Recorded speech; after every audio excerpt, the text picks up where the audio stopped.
Hello friends, welcome back to our channel FinStock. Today we are with yet another video of our breakout stock. So आज हम discuss करेंगे 3 breakout stocks जो कि आने वाले future में काफ़ी अच्छा रिटर्न दे सकते हैं। तो फ्रेंड्स, आप हमारे वीडियोस तो देखते हैं, लेकिन इनको लाइक करें, अपने फ्रेंड्स के साथ शेयर करें। इसी के साथ अगर आपने चैनल को सब्सक्राइब नहीं किया है तो चैनल को सब्सक्राइब करके बेल नोटिफिकेशन दबा दीजिए ताकि नए वीडियोस के अपडेट आपको तुरंत मिल जाएंगे।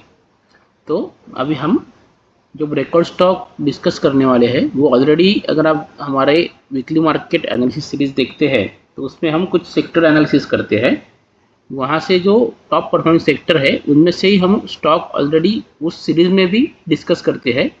लेकिन ये जो हमारे ब्रेकआउट स्टॉक है इसमें हमने अभी कुछ स्टॉक जो निकाले हैं वो ऑलरेडी उन ब्रेकआउट जो सेक्टर दे रहे हैं उनमें से ही हमें अभी अच्छे स्टॉक मिले हैं, तो हम उन्हें आज डिस्कस करेंगे। तो उसमें से पहला अगर हम स्टॉक डिस्कस करते हैं तो वो है डिवीज लैबोरेटरीज। तो ये डिवीज लैब का देखेंगे तो आप वीकली यहाँ पे हमने ग्राफ निकाला है, और अगर हम देखते हैं तो ये अप्रैल 22 का जो लेवल था जो कि 4600 था, उसका ब्रेकआउट यहाँ पे आया है ये वीक में।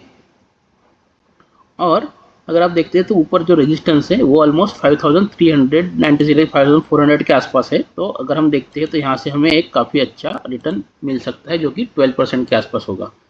और जैसे स्टॉक यहाँ पे आएगा तो थोड़ा यहाँ पे रेजिस्टेंस स्टॉक लेगा, तो हमें पहला जो टारगेट इसमें रखना है वो रखना है ये लेवल का। और अगर यहाँ पे कुछ रेजिस्टेंस लेने के बाद फिर से ब्रेकआउट आता है तो फिर ये काफ़ी अच्छा रिटर्न हमें ऊपर दे सकता है। अगर हम निकालते हैं रिटर्न तो हमारा पहला रिटर्न जो आएगा वो तो ये 12% का आएगा।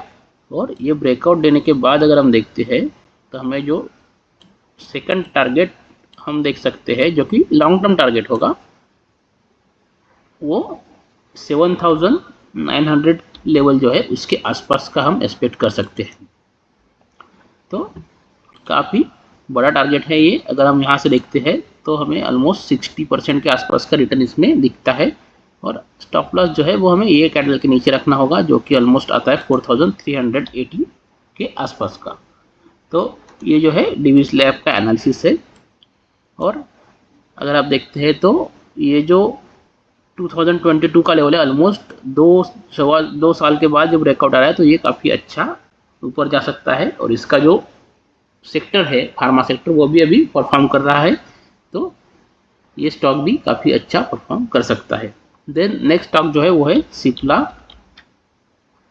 ये भी फार्मास्यूटिकल कंपनी है। इसमें भी देखेंगे तो स्टॉक कंटिन्यूसली अप ट्रेंड में है, अभी 1575 के लेवल के आसपास है। और ये जो रेजिस्टेंस था इसको आसपास अभी स्टॉक ने क्लोज दिया है, तो जैसे ही ये इसके ऊपर निकलेगा तो इसमें काफ़ी अच्छा और हम अप मूव देख सकते हैं।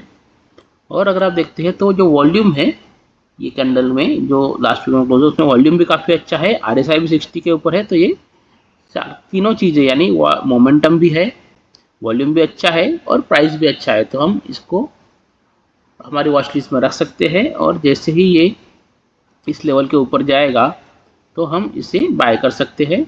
और फिर हमारा जो टारगेट है वो 1:1, 1:2 या 1:3 जैसे हम रखते हैं उस हिसाब से रख के 10% का स्टॉप लॉस दे के हम उसे ट्रेड कर सकते हैं। और अगर स्टॉक हमारे डिजायर्ड मोमेंट डायरेक्शन में मूव करता है तो हम हमारा स्टॉप लॉस ट्रेल करते जाएंगे। देन हमारा जो थर्ड स्टॉक है वो एक्चुअली मेटल सेक्टर से है, और अगर हम देखते हैं तो उसका नाम है जिंदाल सॉ।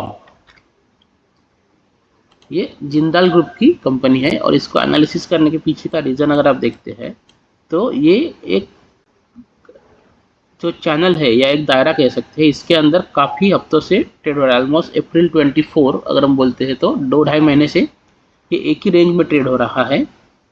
और अभी ये रेंज के अपर एंड के पास इसने आज क्लोज दिया है। तो अगर इससे ये ऊपर निकलता है तो ये और भी काफ़ी अच्छा ऊपर जा सकता है। तो इसके लिए हमने इसे आपके लिए एनालिसिस किया है। और इसका जो फिर हमारा स्टॉप लॉस हो जाएगा, अगर ये ब्रेकआउट हम बोलते हैं तो ये 10% के आसपास निकल के आता है, जो कि है 528 का। तो ये स्टॉप लॉस रख के हम इसे, जब ये लेवल निकल जाएगा 590 के आसपास का, तब हम इसमें एंट्री बना सकते हैं और फिर हम काफ़ी अच्छा इसमें प्रॉफिट बुक कर सकते हैं, जो कि हमारा 1:2 मिनिमम हम लेते हैं। उस हिसाब से 10% का अगर हम स्टॉप लॉस देते हैं, 20% हमें टारगेट रखना होगा। तो यहाँ से अगर हम 20% टारगेट देखते हैं तो वो आता है ऑलमोस्ट 708 के आसपास, 710 के आसपास का हम टारगेट इसमें ले सकते हैं। तो ये तो थे हमारे टॉप 3 ब्रेकआउट स्टॉक। ऐसे और भी स्टॉक आप एनालिसिस कर सकते हैं, आप खुद भी एनालिसिस कीजिए और स्टडी करके आप भी निकालिए स्टॉक नए नए।